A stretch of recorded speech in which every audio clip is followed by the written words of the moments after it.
Hey guys, today on People Now. This morning, I was woken up by the FBI. Kathy Griffin is here live with her new documentary comedy special about her life now in the wake of that President Trump photo scandal. Plus, I feel like I've finally gotten clarity. it was the biggest episode of The Bachelorette this season. Hannah has had it with Luke P, and the steamy windmill fantasy suite is revealed. We're breaking it all down with Bachelor star Nick Viall and our panel. Thought it was easy. Oh, Andrea. No, I'll just support you. The hilarious Caroline Rhea is here with all we need to know about her Disney series, Sydney to the Max. Plus, the highly anticipated spinoff of Meghan Markle's former show Suits is on the way. Bethany Joy Lenz is telling us all about her starring role. It's all live today on People Now. Let's go.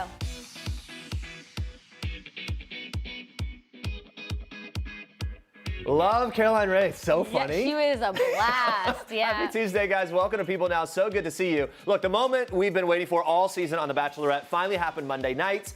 That windmill mystery has been solved. Pilot Pete spent the night with Hannah in the windmill. We were glued to the screen as the camera panned up. I'm kind of expecting it to be Jed. We weren't really sure. Well, he's my favorite, so I think he deserves it, you know? That Jed did or Pete? No, that Pete did. Oh, yeah. Peter's the best. We want to know, were you surprised that it was Peter? Vote in our People poll or tweet us your answer with the hashtag PeopleNow. We'll check in on those results, see what you're thinking a little later, and all the drama from Monday night's episode. We're going to recap it all with our panel. But first, let's chat through some of the highlights.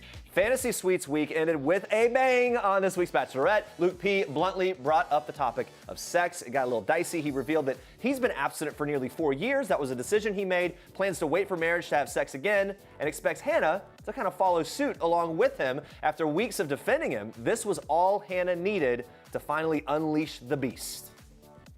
I have given this my all. I have cried. I have struggled. I have screamed. I have made decisions that have kept me up at night. There have been so many times that, I have wanted to say, I'm done with you, but my heart has just not allowed me to let you go. And I've prayed so much for clarity, and I feel like I've finally gotten clarity on you. And I do not want you to be my husband. The drama, the rain.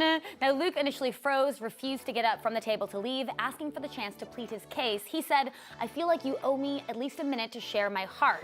Now, this did not go over well with Hannah. She said, I don't owe you anything at this point. Do you not understand that? I have bent over backwards for this relationship, so I don't owe you anything. And I agree with her. She's done a lot for him. You could see it in her face when it snapped, that's it. Over it. Done. Guys, stay with us. We are breaking down everything you need to know from Monday night's episode with Bachelor alum Nick Viall. He's here along with our panel. Stay with us for that. All right, despite becoming a billionaire this year, Kylie Jenner admits that her life is not perfect. In an emotional Instagram post, the 21-year-old says she's proud of herself and her strength since, quote, growing up in the light with a million eyes on you just isn't normal. That's her quote. Yeah, the reality star then referenced her emotional year, which included darker moments like cutting ties with her best friend Jordan Woods after a cheating scandal with Khloe Kardashian's ex Tristan Thompson, and some happier times like celebrating her daughter Stormi's first birthday. Now, in the post, she wrote in part, quote, I've struggled with anxiety my whole young adult life, and after my baby, I dealt with all the internal ups and downs. I felt like I had to find myself completely again. I keep a whole lot to myself, but just wanted to share and let you know I'm human. My life is not perfect, and what you see here on social media is just the surface. And Kylie ended with some words of inspiration for her fans, writing, quote, do more of what makes you happy and be unapologetic. Now is your season. We all have a magnificent destiny. And her famous sisters showed their support with comments on the heartfelt post. Khloe Kardashian wrote, amen, sweet sister, while Kourtney added, I am proud of you, let it out. There you go. Source telling people that despite her hardships, Kylie is very happy with her life and her relationship with boyfriend Travis Scott. And that source adds, she and Travis are discussing marriage at this point. We're very excited for that wedding. We want it to happen. Talk about a blowout. Yeah. Right? Looking for the pics already. We can't wait. All right. Is it too late now for Tool to say sorry? Well, Hailey Baldwin thinks so. The model is coming to the defense of her husband, Justin Bieber, after the lead singer from the rock band Tool negatively reacted to Justin being a fan. Wow. Now, Bieber had posted lyrics to Tool's song The Pot in a handful of Instagram story slides. Apparently, Maynard James Keenan was not happy about it. Nope, the frontman tweeted #bummer in response to an article about Bieber being a Tool fan. What? Why is he so going mad? out of his way, right? So on Monday, Hailey stood up for her husband on Twitter, writing, he expressed he was a fan of your music, grew up listening to your music. You must be unhappy with yourself that you want to make people feel small who express their admiration for you. Very childish and hurtful thing to do. I hope you find security within yourself. Sad place to be. I think she has a point. She really slammed back, right? Yeah. The Tool frontman has yet to respond to Hailey's tweets. I don't know. It'd be kind of terrible to know that someone you looked up to totally doesn't appreciate you as a fan. Yeah. Right? I feel like that would be a bummer. At the same time, he has the right to his opinion, of course, but maybe going to Twitter and posting it like that is not a good look for him. He's clearly not a believer. Maybe not everyone is a believer. Hasn't seen the doc yet. If you watch the doc, maybe he'll change his heart a little bit. I feel like it's... Justin has great music, though, so you got to give it a chance. Yeah. I don't know. This isn't the only controversy Justin's been involved in recently. The singer caught some criticism for defending his manager, Scooter Braun, in Braun's public spat with Taylor Swift. We've been talking about this for a while. Now, to recap, Braun purchased the entire back catalog of Taylor's music for $300 million. Taylor accused the music executive of manipulative bullying by himself and his clients, including the likes of Justin and Kanye West. Justin wrote a lengthy message to T-Swift defending Braun. Hailey then shared his post and added the caption, "Gentlemen." So there you go. That's a complicated story. If you need all the details on that, you can check it out on people.com, but we'll keep that other feud. We'll keep you posted on that too. Now take a look at this. Good morning, Uma. Where am I? You're in paradise, of course.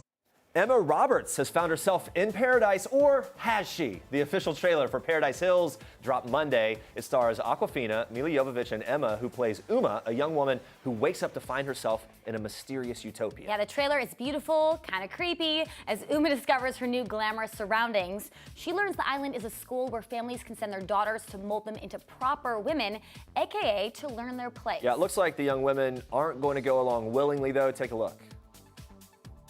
I'm getting out of here. Every night they make us sleep like we're dead.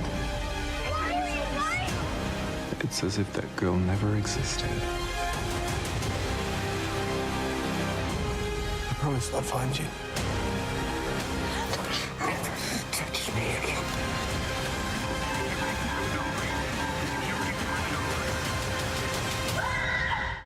Woo, I feel like I was holding my breath through that whole thing. It's very intriguing. A lot going on. Intense. Very intense. Guys, stick around as we move on. We're going to be joined live by Kathy Griffin. We're excited to talk to her about her new comedy special and the aftermath of that now infamous Trump photo. You don't want to miss this. Plus, we can't wait for the new Suits spinoff. One of the show's stars, Bethany Joy Lenz, will also be here live, telling us everything we can expect with that.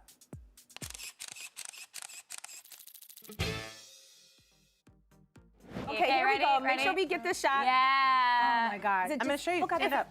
It's really easy. This is easy. Yeah, Okay, you can learn it right now. Okay. Look, literally like this, okay? Okay, so like this, and like you're launching your hip that way, Okay. back out. Oh, actually, I thought it was easy. Oh, Andrea. No, I'll just support you. I'll just survive almost. You flossed them off.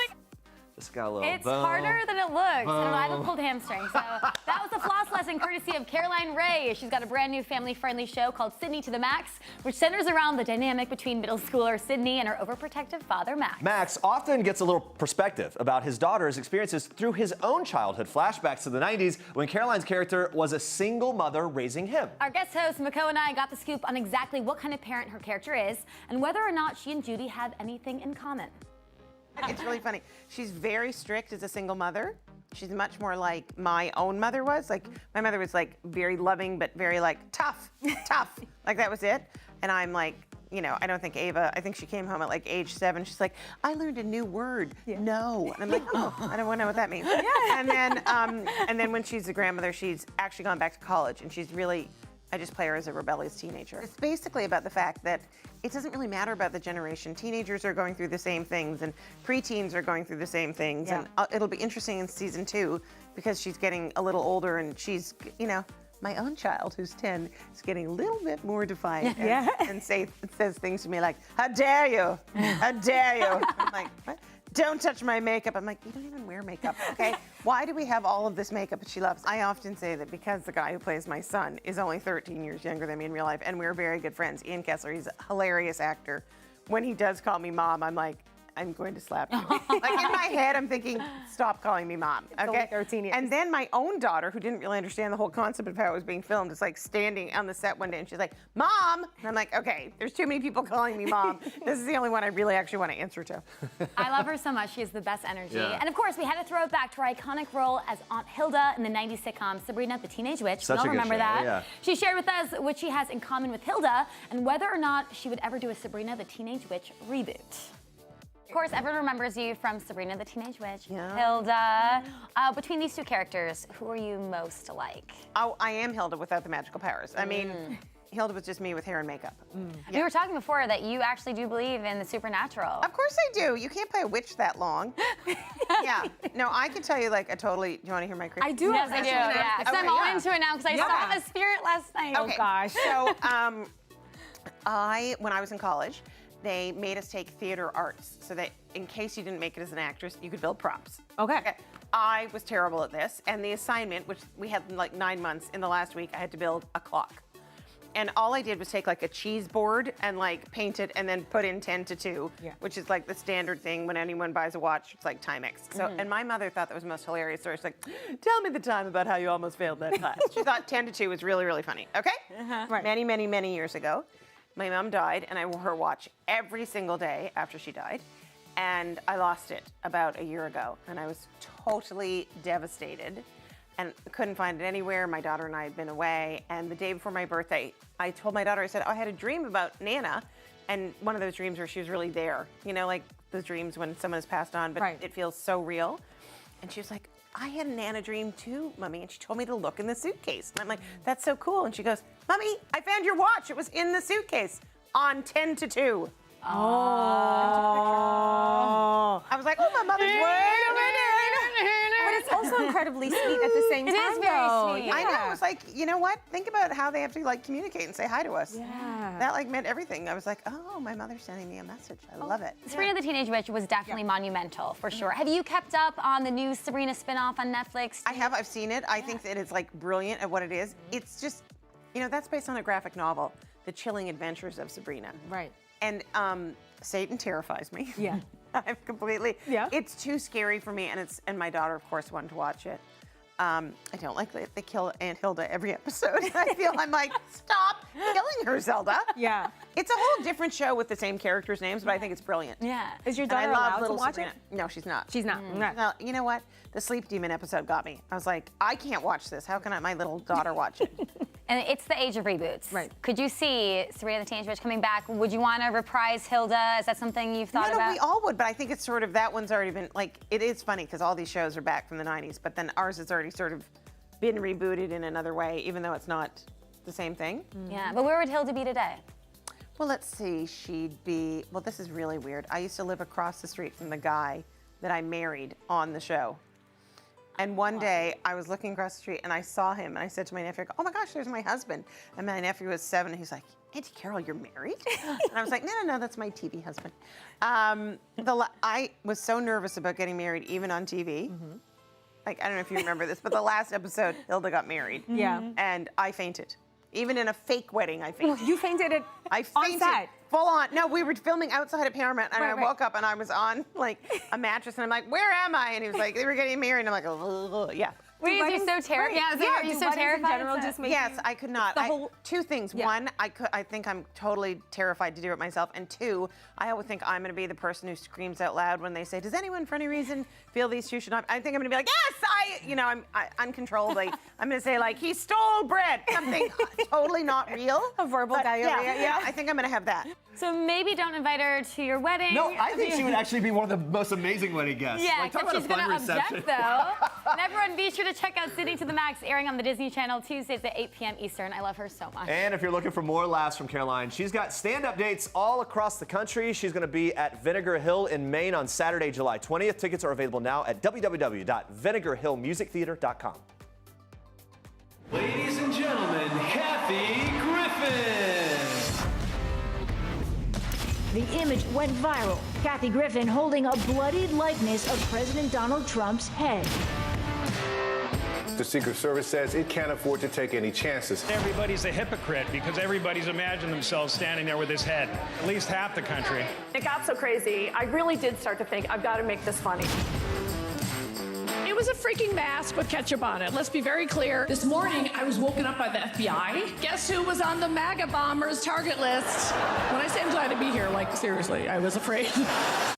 Wow, some saw her as a national hero, others a national villain. But this Emmy and Grammy-winning comedian went into the belly of the beast and fought back for her career. You can see it all in her new documentary, Kathy Griffin, A Hell of a Story. We're here to talk about the doc and so much more. Please welcome to People Now, Kathy Griffin. Good to see you, and you've got your poster here.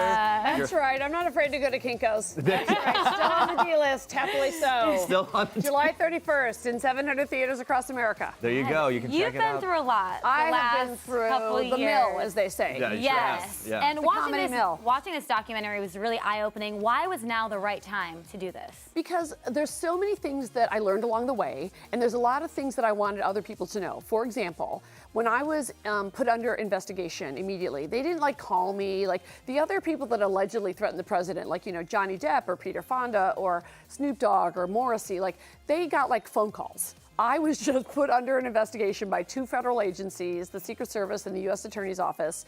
I was on the no-fly list for 2 months, and they were considering charging me with conspiracy to assassinate the President of the United States, which holds a lifetime sentence, which has never happened in the history of this country to a private citizen, much less a 58-year-old comedian, which is probably why it happened.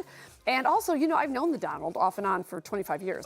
One time he even hired me to roast him. So he knows my shtick and everything. Right. But I guess they wanted to make an example of me. And, when I was doing the documentary, I didn't know that the photo went viral globally that day. So when I saw that it was in newspapers in every language, I call it the Trump wood chipper. They really got to work on me right away. Why do you think they went after you and not the other people you named? Woman, I think 58-year-old woman. I think a lot of it is who does she think she is? And I'm kind of a BALLZ chick, and I'm trying to be peachy.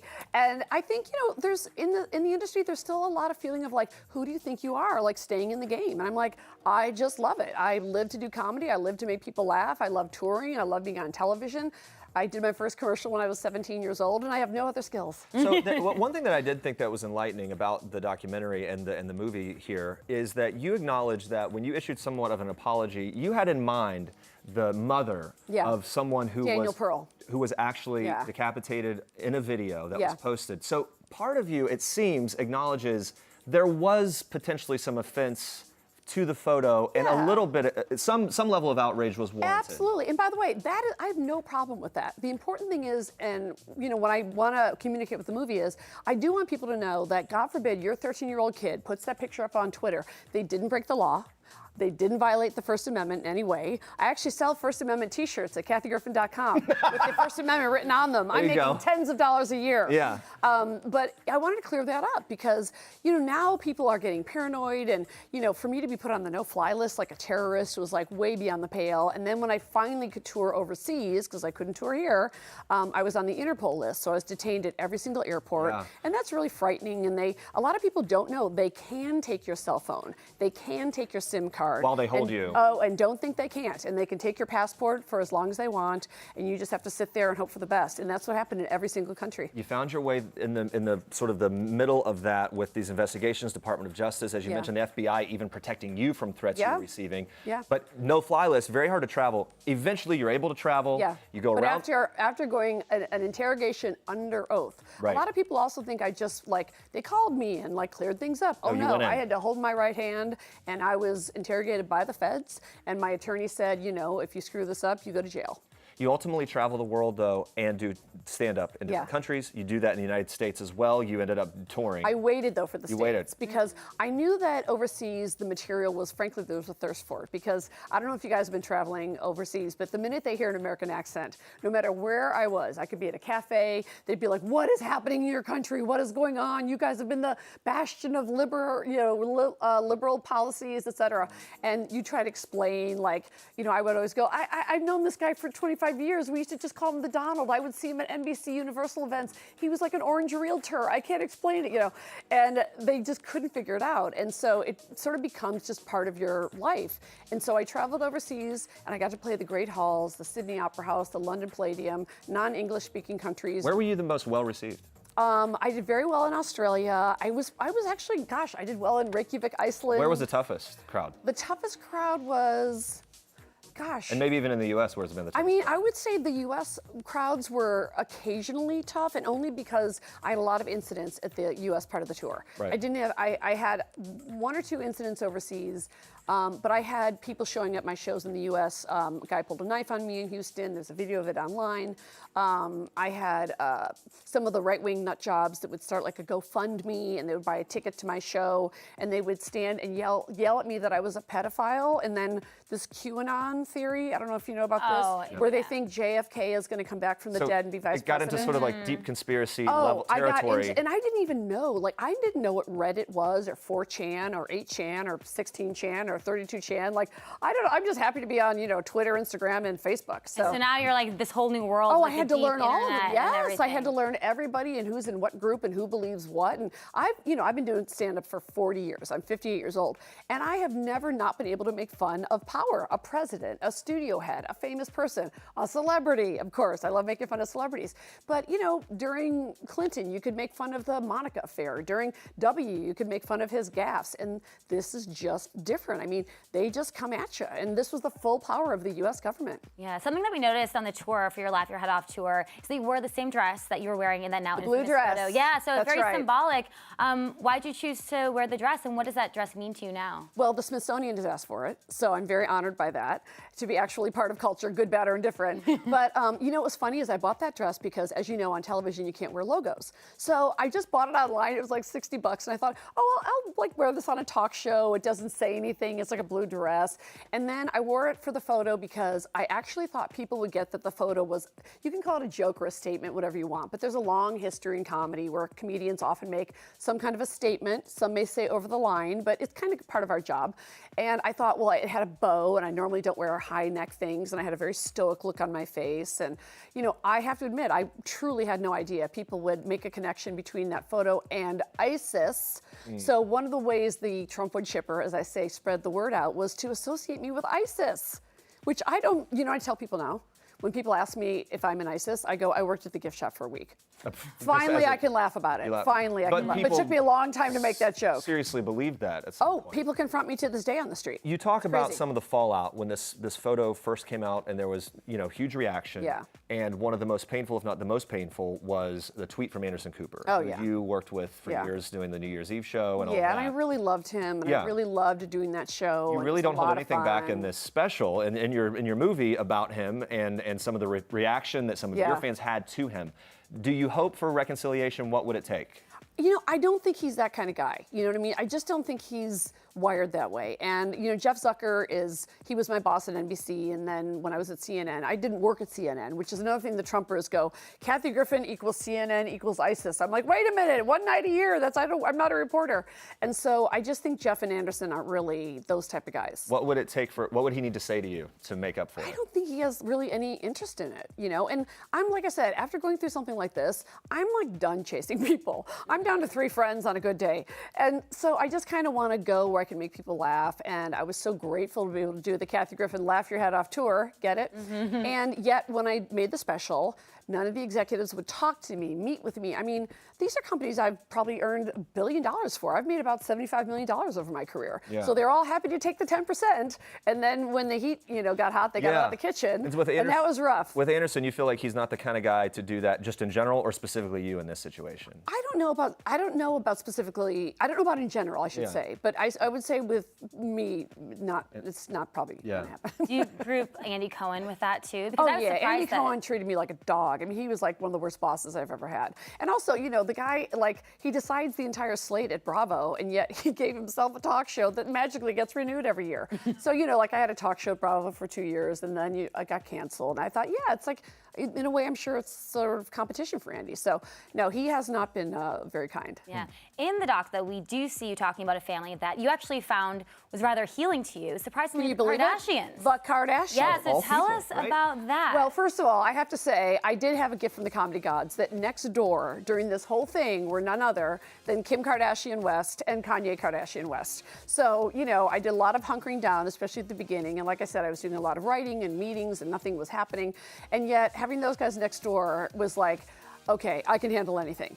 And, you know, I became friends with Kim and I knew her a little bit. And what was really nice is being a comic for this long, one thing I'm actually really enjoying is that all the people that used to hate me, they finally get that I'm kidding. Like for many years, a lot of the people I would make fun of were genuinely mad at me. And it always makes me feel so good when a celebrity comes up and they're like, oh, you're just joking. I'm like, yes, I mean no harm. I am just teasing you. I'm a comedian. Justin Bieber. Or whoever. I mean, whoever Justin may come up. Bieber. Yes. We kind of get to see this raw version of you. There's some really deeply emotional moments here in this process, in addition to the comedy. In real time. What do you think, I guess, people's assumptions are going in, and what do you hope they think of you as they leave watching this movie? I don't know what they think about me, but I want them to understand that, honestly, this could happen to you. This could happen to me today and you tomorrow. And like I said, I get very worried because there are, you know, things happening in this administration that I've never seen in my lifetime in my career. And I've been talking and speaking truths of power and being outspoken about everybody, people, places, and things. And this is just an atmosphere that I've never seen before. I mean, I remember watching the Nixon hearings when I was a little girl, and I'm sitting here going, oh my gosh, this is happening in our lifetime. So what I want people to take away is, look, I took a few punches, but I didn't go down. And I think that's the most important thing, because everybody can relate to that, whether it's, you know, I mean, I've been everything from a teller at a bank to I was a busboy. I didn't make it to waitress. You know, whatever your job is, everybody knows that feeling of like, oh, you know, I've had a bad day or I've made a bad call or whatever. But you can get up. You can get up and find what you love. And for me, it's laughter. A really tough moment in this doc is when you talked about your sister Joyce passing away in 2017 after her battle with cancer. And you know, kind of what she went through with the whole Trump incident and how it affected her. Oh, yeah. So tell us a little bit about that and what it was like going through that and her experiences. It was awful because, you know, when something like this happens, you know, I mean, my poor family has already dealt with me being like an obnoxious, loudmouth redhead for decades. And yet something like this, I was really frightened, you know, for them. And so my mom, who's 99, you know, she got death threats at her retirement village. And it really, obviously, really frightened her. And my sister got death threats in the hospital till the day she died. That is so horrible. Till the day she died. Yeah. And so another kind of message is, you know, like I said, people can have whatever their political leanings are. I don't care. It's up to you. I've never seen a group like this. Like I call the Trumpers like invasion of the body snatchers. Like, you know, I've grown up with Republican relatives and Democrat relatives and independents and whatever. But to think that you're going to track down my sister in a hospital and then, you know, threaten her and call her names. And I mean, I picked up one of the calls one time. It was just unbelievable. So in a way, I kind of want people to know how deep it can go. Yeah.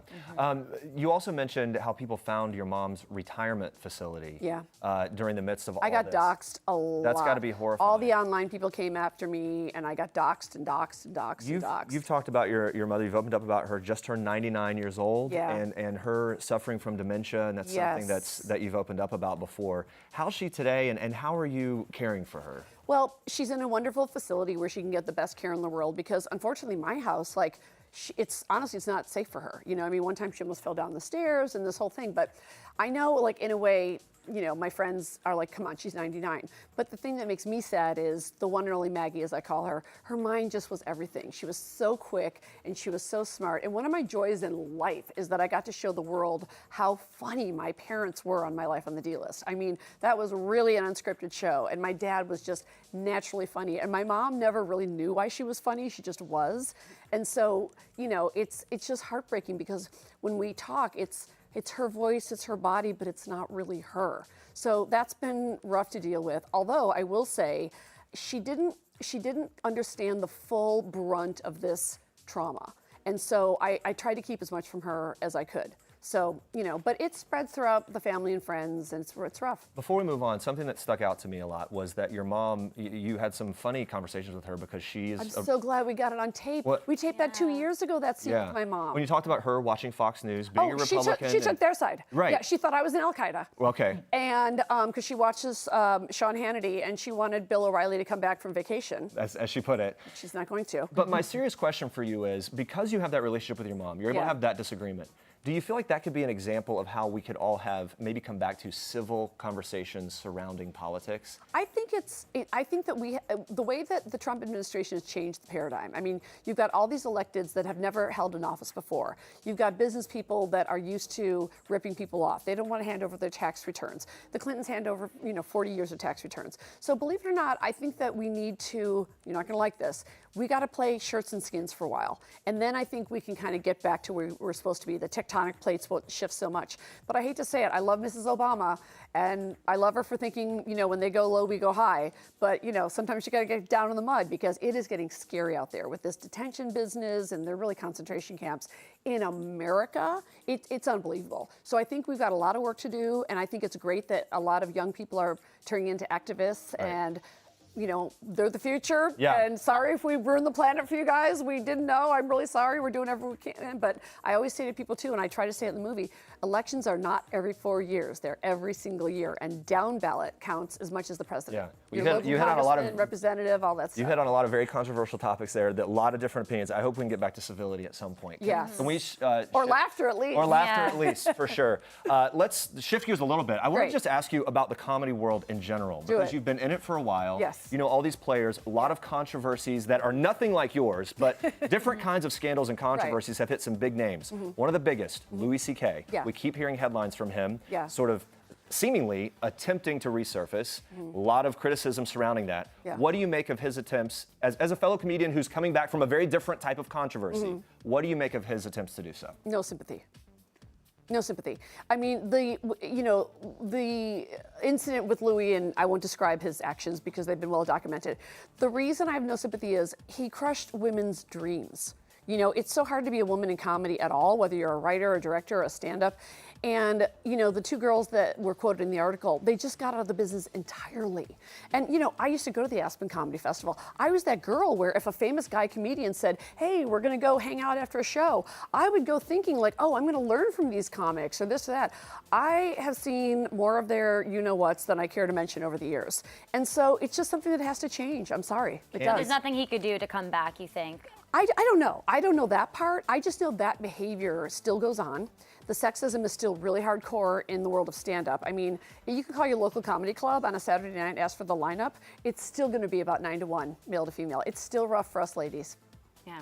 All right, you're known for your hot takes, so Let's we go. want Woo. some of your takes on some hot topics in a segment that we are calling Chatty Cathy. All right, we want Kathy's take on what's trending today. You ready? Here we go. So some lighter things here to start totally off with. light. Ready? Let's All just right, change good. it up. Hannah B and Luke P, the Bachelorette. They're fighting over sex. He doesn't believe she should be doing anything before marriage. What's your take? Okay, first of all, I love her for saying, I don't want you to be my husband. And I like how his bangs come down because he's sweating so much.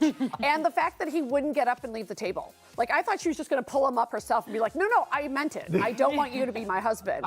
And also when she was like, I have cried, I have prayed. I'm like, girl, you've done enough. You have done enough. There's a whole line of other bachelorettes down. You'll be fine. Yeah. All right, second one, Beyonce and Meghan Markle recently met at the London premiere of The Lion King. So royalty meeting royalty. I don't know if you saw the video. Well, I'm in the Bay Hive. Yeah. Okay. And I'm also in the Markle Hive. And I love the mom. I think Meghan Markle's mom is a great American figure. And I think it's a match made in heaven. So I'm all for it. Yeah. Let's do this one.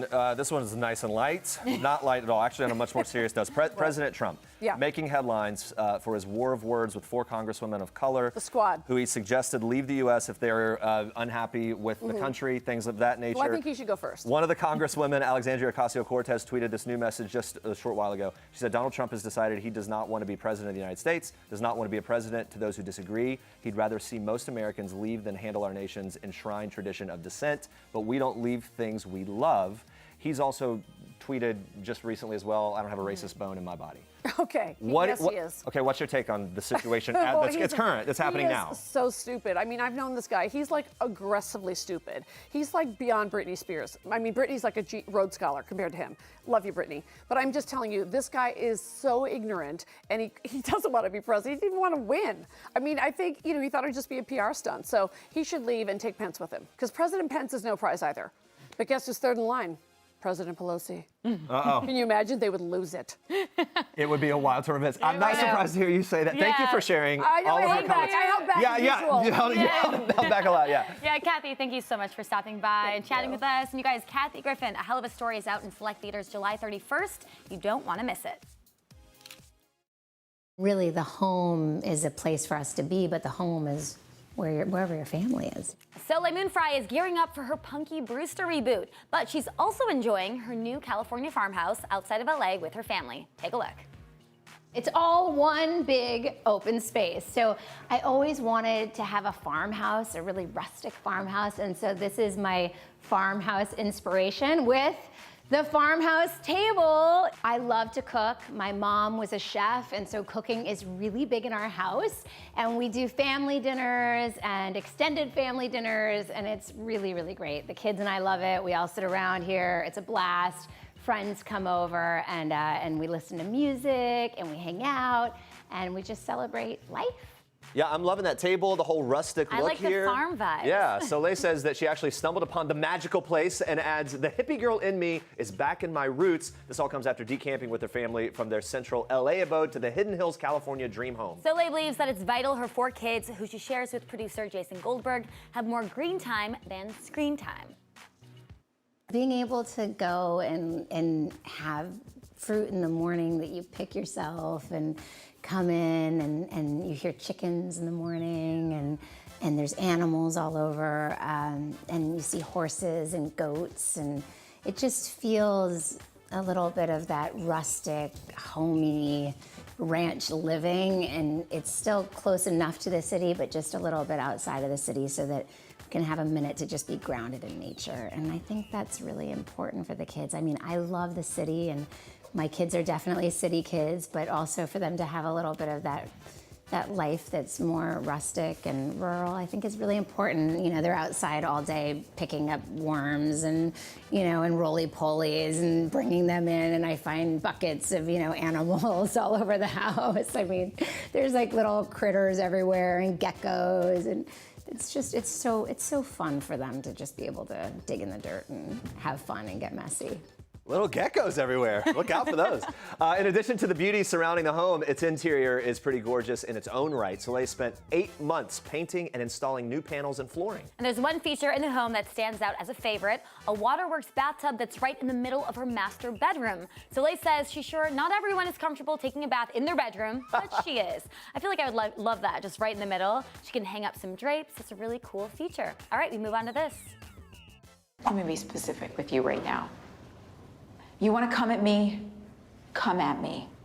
But stay the hell away from my department and any of the lawyers who work for me, or I'll make disbarment feel like jaywalking. Are you threatening me? I'm warning you.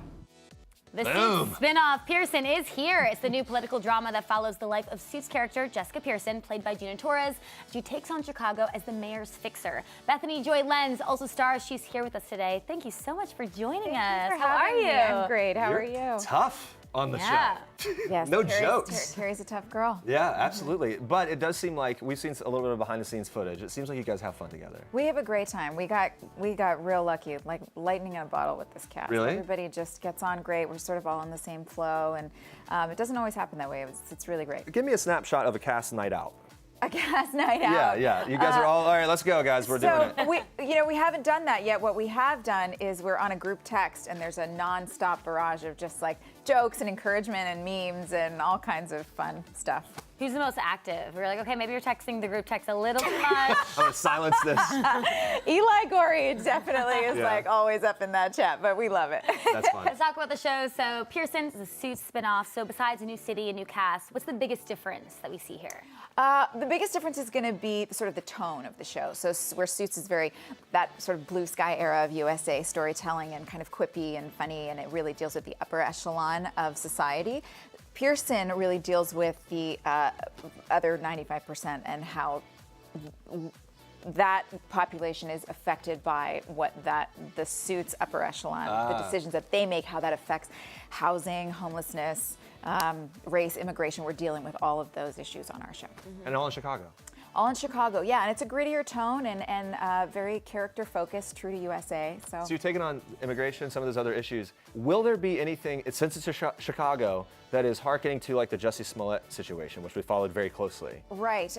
We don't have anything that was written in at this point. I wouldn't be surprised if our writers pull something from the headlines to comment on in the next season. Right. But I think they've been trying to do more asking questions about what's happening in society than making their own comments and pushing forward their own agenda. It's more just, let's ask the question. Let's just be willing to have the dialogue. That makes sense. In the clip we saw, there's some friction between your character and Gina's character. Are you two enemies? What's going on here? I don't know if enemies is the right word. I think you've got two people in the workplace who are both extremely capable and stepping on each other's toes, and neither can fire the other, and neither can really rein the other one in, and so they're just going to have to try and figure out how to work together. In real life, are you someone that likes confrontation, or do you kind of shy away, or how do you navigate that?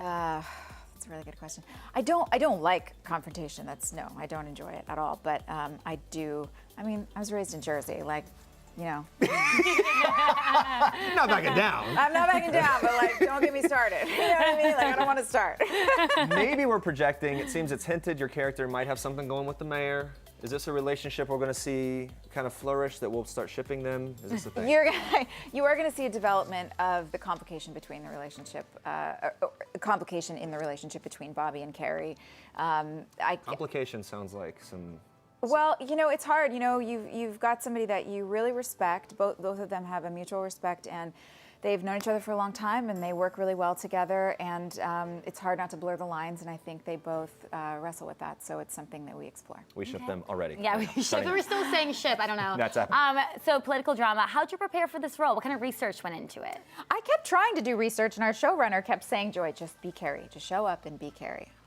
And what I realized I know, it's exactly my recipe. The Chicago City Attorney? I know. Fall into that. Of course, I read a little bit, and I know lawyers, so I have some experience being in courtrooms and things. But what I quickly discovered was that the show really is much more about the inner workings of the people and the humans and the lives and how we handle situations. Regardless of what the circumstances are, we as humans have some real basic patterns of how we handle things, and that's really what the show is about. It's not so much about the story. Yeah. The story is a setting. All right. But playing this role, could you imagine yourself ever being in a role like this? Is it something that you would... As a lawyer? Yeah. No, because I always said, like, oh God, I don't want to do like a legal show. I would rather spoon my eyes out because, you know, it's just so, as an actor, it's just like standing in a courtroom and saying legal things over and over again. I just thought, no, just shoot me. But this, again, it's not, I'm hardly ever in a courtroom. It's not about the procedural element of the show. Yeah. Which is, I mean, I love those shows. I like watching them. Yeah, but this is a different lane. Just as an actor, I wouldn't want to, for me. But so this is much more about who she is as a person at home and how she handles things. It's kind of good you dodge that aspect, because that's a lot of like memorizing different terminology and stuff. No, I know. No long speeches in the courtroom. Oh God, they're going to write one for me now. I know it. Yeah, right. Also, a lot of strong ladies, leading ladies in this show. A lot of times these types of shows, this genre, can be dominated by male characters. Look, there you guys are, a lot of strong ladies. What's it mean to you to be a part of that, kind of changing the tide a little bit? It feels incredible. These women are really great. They're great actresses. They're great people. They're, you know, I was saying the other day, it feels less like we're trying to make a show about powerful women and more that we're just trying to make a show about humans in a really tough situation who are in politics and dealing with it, and we happen to be women. And I think I was saying the other day, like, wouldn't it be great if the word feminist didn't have to exist anymore, because it's just, we just treat each other equally and we get paid equally and it's all great. Yeah. Hopefully we get to that point where it's not always, you know. Yeah, and so I think maybe rather than kind of going around shouting like, we need this, in some ways there's a lane for us to be able to just function that way. And that helps push the agenda forward. And I'm so fortunate to be in a zone where on this show we can do that. We don't have to talk so much about it. We can just be. Yeah. You know? Fans obviously remember you from One Tree Hill. After all this time, they can't stop talking about it. They miss it. What do you miss the most about your role when you think back at that time in your life? Oh my gosh, there's a lot that I miss about One Tree Hill and Wilmington. The camaraderie, and I miss our crew. I miss being in Wilmington and being on the beach. Yeah, all I can the tell it's very people. special I to love it. you. I really love it there. Yeah, I have a lot of. I mean, that was my whole 20s. You know. Every time we talk to anyone that shot in those locations, it feels like the place played such a role in creating that culture. Yeah. Is that right? It really did. Yeah. I mean, you show up in the morning and it's 6 a.m. You get your makeup done. You go onto set and there's like the local coffee shop. You know your barista. You grab your coffee and you step outside and there you are on the street on set, and it's the same street you've been on for the last 5, 6, 7, 8 years, and the trees, and it's muggy, and it's it's just like a community. How about a reboot? Let's just cut straight to it. Is it gonna happen? Could it happen? Are you there for it? I certainly would be. I think there's some politics with the showrunner that we might have to work through. But I'm sure we all would love to see each other again. Where would Hailey be today? Gosh, how old would Jamie be today? Jamie would probably be a teenager, right? Okay. Would yeah. he? Yeah, that makes sense. Yeah, so she'd be a super young mom. Yeah, young hot thing. Obviously, this is writing itself. Clearly, yeah. I guess she'd probably still be singing somewhere. I don't know. I haven't thought too much about that. I'm sorry. I don't have a That's great okay. answer. Mull it over next time you come back. Do you have what did you think? No, it's just like everything's like the older version, right? So you Right. turn into like parents and those different dynamics, and it becomes more about the Yeah, kids. I mean, I would like to see that. Maybe they're in an RV. Maybe like Okay. Hailey and Nathan have like rented an RV. Touring the country. And They're they're just going just like, for fun. bye, Jamie. We'll see you later. Good luck. And Lydia. Yeah. Good luck. We're going to go tour the country. All right, well, we'll make it happen. All right, time for a game. So in honor of your role in Pearson, we're going to play a game called Guilty or Innocent. Ooh, okay. Ready? There you go. There's Okay, guilty so on one side, I'll innocent ask on you the a other. question. You'll answer by holding up guilty or innocent. Pretty straightforward. All right, you ready? Ready. Here we go. Okay. Guilty or innocent of taking too long to text back, which can be a real sin. Guilty. Do you ghost people when you text? I don't know. I don't like to do that. I mean, I try not to. That's I mean, good. there's a couple of people I've done that to strategically because I'm just like, can we fade out? How do I You know who you are. You know who All right, are you guilty or innocent of falling asleep in your makeup? As ladies, this is a real thing. Oh, No. nice. Absolutely not. Oh, I do it all the time. Always on. Even I if take you're that like very out seriously. late and No. nope. I fall asleep in my makeup almost every night, guys. Do you really? Oh, I sure do. Look at all this. Anyway, guilty or innocent of summertime skinny dipping. It's a thing, especially at the lakes and the beach. Guilty. Definitely, I've done When's the that. last time you went skinny dipping? Oh my gosh. Probably a couple years ago. I don't have a lot of I don't have a pool, so you know, if I had a pool, it would have been yesterday. Yeah, for right. sure. All right, guilty or innocent of sliding in the DMs?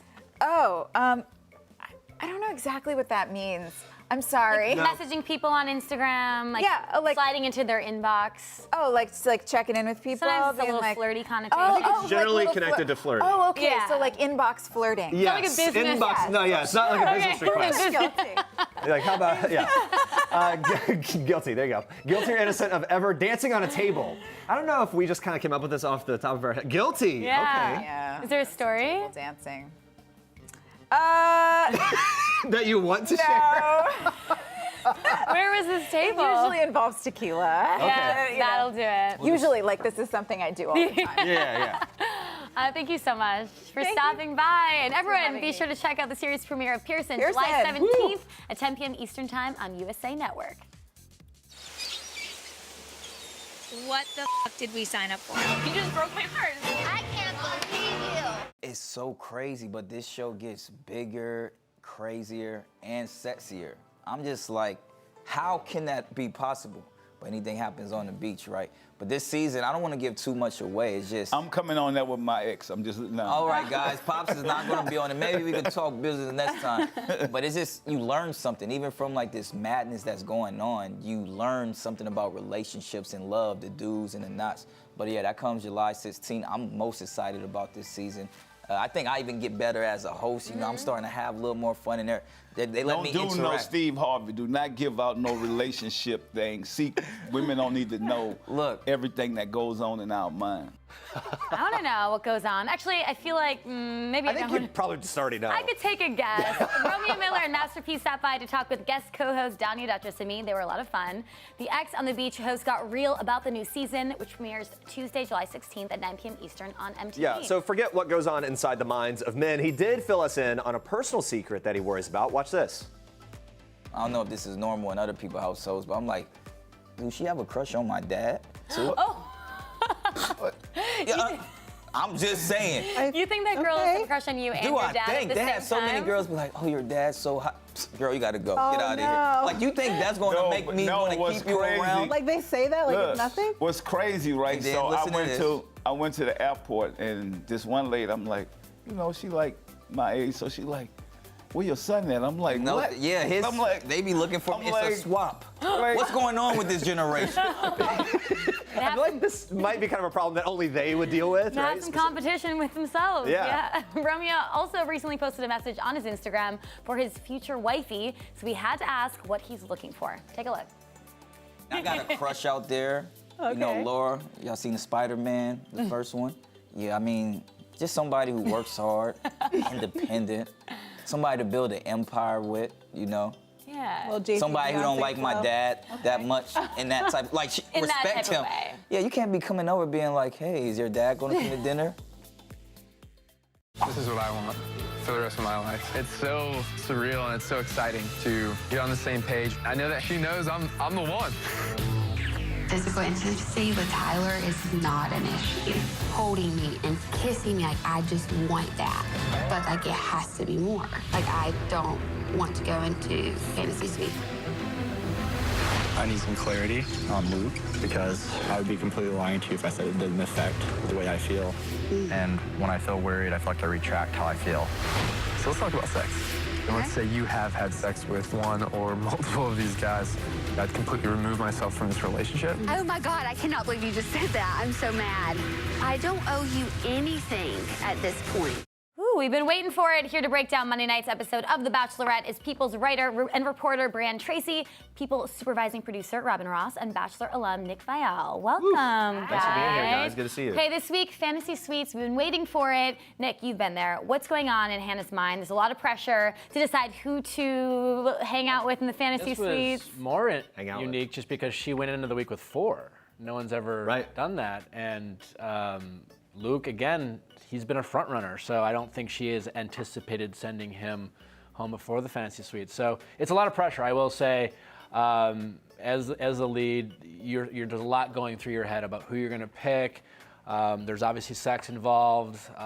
Do you want to try to wait? The expectations of the cast. I mean, at that point, Cass is kind of hoping and expecting it to happen, and there's just pressure on that. I feel like that could ruin it, right? Like, there's so much there's just a anticipation. lot of pressure, and does, you know, like for the Tyler thing, does it make him think that he's not the one? If you know, and there's a lot. It's a lot. It's very difficult. Here's a as question: lead. Are the Fantasy Suites shot in the same order it's aired? Not always. It seemed like but in this case. I think typically they are. Okay. From my experience, I think they usually are. Yeah. But I mean, I don't. So the way this played out, it turns out Peter the pilot he was the guy at the windmill guy that had been teased. It was a huge twist. So it was Windmill Pete. Windmill Pete No longer pilot Pete. worked out. Things were very steamy, as we know. How do you think he played this? I mean, because there was so much going into it. I mean, who would have thought? Yeah. Seriously, I mean, I after watching that date, I was like, where do you go from here? Clearly, we went to Tyler, which was great, and then it sort of only went downhill. But he played it expertly, and I was like super into Peter. And then after last night, I was like all in. I keep waiting on their chemistry to not be there. It's always there. Yeah, He's just such a sweetie. He's sweet. He was a dark horse for me. I just kind of, Peter seemed like one of those really nice guys that the lead likes but isn't into. Yeah. And then out of nowhere, he's the windmill boy. And I thought he did everything right and kind of solidified, for me at least, final 2. I don't know. Yeah. Brianne, what did you think about Peter and kind of where he stands compared to the other guys now? Yeah, I've always thought that Peter is such a sweet guy. I think that she didn't have the connection with him from the very start, so it's been fun just kind of watching them grow and kind of build that connection. Yeah, well then let's move forward. The next date was with Tyler, got steamy very quick. Hannah and Tyler, they did spend the night together. They were not intimate. She basically revealed that she needed to connect with him emotionally. To that moment, I thought, did Tyler regret taking over the massage because it got so steamy so quickly that she wanted to pull back? She then said, though, that it was the most respectful man that she's ever been with. This was right after the Peter thing. I don't know, that was really interesting. Where does that put him in the scheme of things here? I mean, is it good or bad? Yeah. I mean, it's hard to say, right? Because There's always this debate, could you get engaged with someone you weren't intimate with? I mean, obviously the people like to discuss that. I mean, Tyler's obviously very much a fan favorite and saying all the right things. As a viewer, I think she is more into Jed. I thought she was more into Tyler, but after last night, I don't know. I like Tyler. He speaks in platitudes, or the way he speaks, like, we're here in starry Greece with the woman of my dreams. Listen, it's very poetic. He waxes poetic. I think he's affected by the cameras there. I think it's just not the right process. I really like Tyler as a person. I do think he's been kind of set up and always given the opportunity to say the right thing, and to his credit, he has, right? Yeah. But I've said this whole season is, listen, every season there's one or two people who have real stakes. They have real feelings. I mean, they're truly thinking they're falling in love. I think Tyler really likes Hannah. I think he respects Hannah. I don't think Tyler really is truly falling in love. Yeah. And I think it's easier in that situation to kind of always be on point because, like, There's again, less he is a good guy, and he really respects Hannah. So when there's something nice to say, he says it. He's gonna say. I just don't think they're a match. I felt like he walked away though, looking like a stud last night. Oh yeah. I think he Well, looked like no a matter stud what he all season. does, It he's was a gonna good look like for a him. stud. No, he was great. But it was a great moment for him. Yeah, all right. On Jed's date, he wanted to talk about Luke, which was kind of surprising because Hannah does not like when the guys bring up Luke. However, first she was upset, then somehow he kind of salvaged the date. Robyn, what did you think of this and how he kind of ended up having a good date with her and stayed with her? I was surprised. I mean, it feels like it's Bachelor sort of 101. Like, you don't use your solo time to talk about someone else, and it kind of never ends well when you do. So he really turned it around. I mean, but it clearly shows that she's really into him and took his words to heart and also wanted to spend more time with I could him. not believe that it turned around. As he was saying it, I was like, I saw the ship sinking. But then she was kind of there for it and seemed to respect him for it. I agree with Rob. She's really into him, and I think it's been very frustrating for Hannah because I think her two strongest connections are him and Luke, and that's where she's struggling. And I think Hannah's a fantastic Bachelorette, but Hannah she's a fixer, you know, and she likes a little drama. She likes a little drama. She likes a little drama, and I think the Jeds and Lukes of the world makes her feel very desired and wanted in a way that even though Tyler and Pete make her feel. But they make her feel like they need him. Yeah. They need her. And I think that's what you're. Jed was the one that she said she's falling in love with too. So that was a big thing. He knew he had some leeway. Luke P and Hannah, they headed to Santorini for their date. A lot to unpack here. Their date was going well until Luke brought up Fantasy Week. This moment obviously has been teased since basically the beginning of the season. Brianne, what were your initial thoughts and kind of predictions going into that moment and how it was going to play out? Wow, I mean, this has been the moment that we've all been waiting for. And I was so proud of Hannah. I think she handled it so well. And yeah, it was kind of great to see that final showdown between Luke and Hannah. Yeah, let's break down some of the conversation there. Luke wants to talk about sex, says he doesn't believe she should be having sex during Fantasy Week, wants to make sure she isn't, okay? Says he would remove himself from the competition if he heard she had sex with one or more guys this week. So let's watch the moment where Hannah Beast comes out and freaks out on Luke. Watch. Like, I don't believe that's something that you should be doing. And I just want to make sure you're not going to be, sexually intimate with, the other relationships here. Okay. I could have X'd you off so many times from being my husband, from things that I want out of a relationship, and that it's just sex for you, and that you're like, if you've had sex, then I'm going home. It's like, well, I want somebody who can get along with people, who doesn't have pride issues. Like, there's so many things that I don't want out of a husband that you've shown. And so it's like, oh my gosh, like, that's a big, like, you. So this moment was a long time coming. They've had similar conversations before, but finally it got to her. Nick, why was this finally the conversation that triggered her? My guess is that, she really likes Luke, and Luke has been kind of shaming her and nagging her all season. And I think, I think it was because she has slept with Peter. And, then, Luke is judging and shaming her again. She's kind of like had enough, right? What's interesting is there's nothing wrong with a guy or a woman saying, listen, if I want to get engaged, I value sex. There's nothing wrong with that. But again, you saw Luke saying, you're doing something wrong. Right. I don't think you should do this. He doesn't have the right to tell her what to do or judge her or shame her. He has the right to tell Hannah that sex matters to him. And there's a huge difference, and that's what he's been doing all season. And I think it just boiled over. I think this is this was an accumulation of all season and not just this one I was conversation. just cringing when he kept saying, "Oh, if you had to slip up." Yeah, Yeah, right? that's what I Like, kept that's his coming way of back saying to. it. Right. Well, It he's was there- like, no, you can't shame her for that. He came into it presuming that she was exactly on the same level with him. Again, I agree with you completely. When people are getting to that point of their relationship, maybe engaged, their sexual morality is something that's important, but you can't say, I believe you're doing something wrong when you don't have that. All right, let's talk about this. Hannah finally eliminated him, as we saw coming, from the competition. We think we're kind of out of the woods, and the trailer shows that Luke, he's coming back because you got to fight for what you want. This is going to be the second time that he refuses her rejection. Robyn, what's this say about him? Is this a producer thing 100%? Because to me, it kind of reads Like, what's happening? I mean, it could be a producer thing, but I think it's a Luke thing. I mean, the fact that he wouldn't even get up, like, it was scary that he wouldn't leave when she was trying to get rid of him. So I have no doubt that he was like, no, I'm not done with this. Like, we're going to have round 2, when he needs to just let it go. Just go. The producers are allowed there to make things happen. They don't force it. Sometimes they get too much credit to that regard. This is a Luca type of guy.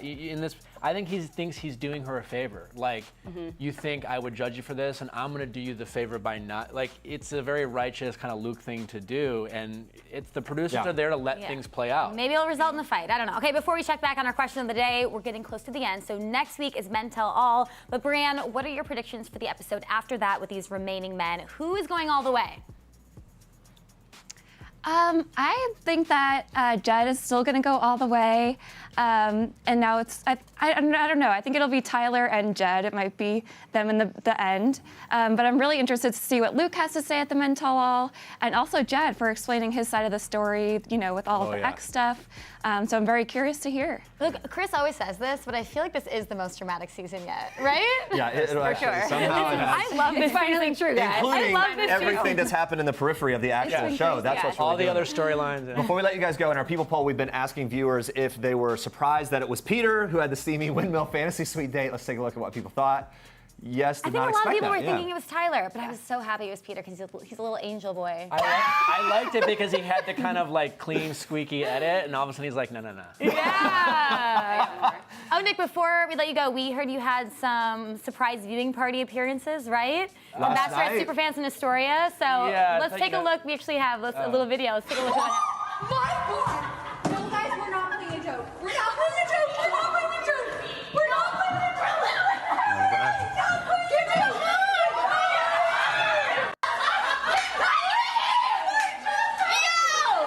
So there were some moms there. Day You in were the life. holding a baby at one There's a point. newborn baby. They were freaking out. What is that like? It was fun. It was very humbling. I thought about doing this for a while, and it's just kind of goodwill to give back to Bachelor Nation when I can. But I had never done it before, and they were very gracious and fun. Kudos to you. If Yeah. people reacted that way to me, I would do it every single Like falling over to a somersault. All right, Nick, Robyn, Brianne, thank you so much. We'll be asking you a new question of the day tomorrow on People Now, so tune in for that. But for now, we move on to this. Guys, on a very different note, we're switching gears. This Tuesday, it marks the 20th anniversary of the tragic death of John F. Kennedy Jr. 20 summers ago, his plane crashed into the Atlantic Ocean amid thick fog, killing him and his 2 passengers, his wife Caroline Bessette Kennedy and her sister Lauren Bessette. They were on their way to a Kennedy family wedding. To mark the occasion, A&E is broadcasting a 2-hour special called Biography JFK Jr. The Final Year. It's inspired by a new book from his close friend and historian Stephen Gillen. It's called America's Reluctant Prince, The Life of John F. Kennedy Jr. Now, Galen shared some insights from the documentary with our guest host, Johnny and me, including some of the myths surrounding JFK Jr. even today. Take a look. I think one of the myths is that he's dumb, that he sort of coasted through life on his name and on his fame. The John that I knew was a man of great depth, and he was complicated in so many ways. And I think one of the things the documentary does so well is it goes beneath the surface of the John we all think we know from seeing his picture in magazines and seeing clips of him here and there. And we get a sense of just how he struggled sometimes and how he was a far more complicated figure than any of us knew before. You say in the doc that you had access, or you got access to letters between John's mom and the Secret Service. Right. What did you find in those letters? What was the most impactful thing you found? What's fascinating about these documents that I found is 2 things. One is they show you what a bubble John lived in. I mean, his whole childhood, he couldn't go anywhere without all this elaborate planning by the Secret Service. Who was going to cover him? Who was going to be with him here? Who was going to be with him there? So I think that also adds to his restlessness later on because he lived in this bubble. There's a sense of freedom when he got out. But for me, the most fascinating was the correspondence between John's mom and the Secret Service over how to protect John. And it goes back and forth, beginning in 1961. I think the last letters are in 1975. And it was a really testy relationship that they had. Jackie did not want John to know that he was being followed. She knew that at the age of 16, the Secret Service was going to step out of his life. So she wanted him to have as normal a life as possible so it would not be that difficult of adjustment when he turned 16. The Secret Service is mandated by law to protect him. And that meant being as close to him as possible. So this is a constant source of tension. And it really erupts in 1974, 75, when John had his bike stolen in Central Park. And there's a lot of correspondence going back and forth. At one point, Jackie writes to the Secret Service, "If anything happens to John, I will not be as nice to you as I was after Dallas." You knew him well as a close friend. What would you say is the characteristics he really shared with his father? Well, that's a great question. Well, he had an ironic sense of humor. You know, what's interesting to me is we used to talk a lot about politics. And John had the same instincts, political instincts, as his father. He was not as Uncle Teddy, who was, the great liberal lion of the Senate. John was a mix of conservative and liberal ideas, which is very much like his father. He was pragmatic. He was not ideological in any way. I think in that sense, he was very similar to his father, but he was also different in many ways. John always said that he could never cheat on his wife because he did not want to do to Caroline what his father did to his mother. Yeah. So he learned some lessons from his father and his father's behavior as well. Now, moving on to John's shocking death, what was your reaction when you found out that he passed away? So for me, denial. I guess I went through the stages of grief all within about 48 hours. So that whole weekend, I was in Oklahoma at the time, and I was on the phone all day that Saturday with friends, and I said, John's the strongest person on the planet. He'll find a way out of this. And then, and then it was just shock. John really was the most powerful presence in my life. I mean, he was just, in every way, not just physically, but emotionally and mentally, he was just this rock. And it was hard to think about life without him. At the end of the doc, you get emotional sharing a story about something he did for you before he passed away. What was that? In the month or so before John died, I developed this tremor in my hand. I still have it. I was the Friday that the week before John died, I went to a neurologist at the University of Oklahoma, and he told me that there's a lot of possibilities, but one of them is I may be in the early stages of ALS. So not something you want to hear, right? So the next morning, Saturday morning, I wake up. So I told him, what was going on, and if I close my eyes, I can hear his words in my head. He said, "Stevie, for better or worse, my family is well connected in New York medical circles. If you need anything, you just let me know."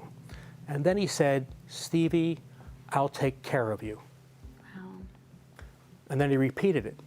He said, "Stevie, I'll take care of you." And for me, I was haunted by that because it was almost exactly the same that minute a week later on Saturday morning that I woke up and I found out that his plane was missing. So for me, I felt so helpless. Here's a guy who's willing to move heaven and earth to help me when he thinks there's a possibility I may have a serious illness, but I'm in the middle of Oklahoma and he's missing and there's nothing I can do to help him. You can catch Biography, JFK Jr., The Final Year on A&E tonight at 9 p.m. Eastern. Check that out. All right, coming up tomorrow, we're joined live by actress Gina Torres to talk about her starring role in the Suits spinoff Pearson, which we talked about earlier in the show. Yes, plus we'll have more from our revealing interview with the record executive Jermaine Dupri. Thanks for watching. For now, we leave you with one last thing from The Handmaid's Tale star O-T Fagbenle. Bye. Bye, guys. Hi, I'm O-T Fagbenle, and this is one last thing. The last time I laughed so hard I cried was talking to my brother Daps, who's a music video director, and if you check him out on Instagram, he's the funniest thing on it. The last thing I Googled was either what is the cause for income inequality or what is the roster for the Lakers in 2020? It was one of the two. The last show I binge watched was actually The Handmaid's Tale. I watched season 2 of it and it was thrilling. No matter what, I'm not gonna stop. I'm trying to keep you alive, you and our baby.